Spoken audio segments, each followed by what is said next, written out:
तर पुढची बातमी आहे विशाखापट्टणममध्ये IFR म्हणजे आंतरराष्ट्रीय नौदल संचलन म्हणजे इंटरनॅशनल फ्लीट रिव्ह्यू सुरू झालेला आहे। त्याची दृश्य तुम्ही टीव्ही स्क्रीनवरती पाहताय। या संचलनामध्ये 53 देशांच्या 90 युद्धनौका सहभागी झाल्या आहेत। यामध्ये अमेरिका, ब्रिटन, रशिया, चीन, Oman, Sri Lanka, Bangladesh, Brazil, Maldives, Mauritius, Australia या देशांचा समावेश आहे।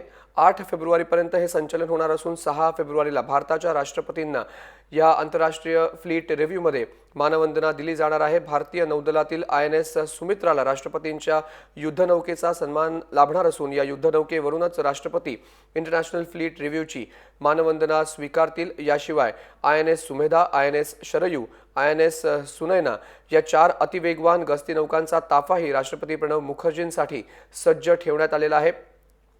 तर IFRच्या अखेरच्या टप्प्यामध्ये भारतीय नौदल आणि तटरक्षक दलाच्या हवाई विभागाच्या कवायतींचं विशेष आकर्षण राहणार आहे। भारतीय नौदलातील INS विक्रमादित्य, INS विराट या दोन्ही विमानवाहू युद्धनौकाही प्रथमच एकत्र आपल्याला पाहायला मिळणार आहेत। भारताने आयोजित केलेले ही इंटरनॅशनल फ्लीट रिव्ह्यू हे दुसरं आंतरराष्ट्रीय नौदल संचलन आहे। याआधी 2001 ला मुंबईच्या अरबी समुद्रामध्ये भारताने पहिलं आंतरराष्ट्रीय नौदल संचलन आयोजित केलं होतं।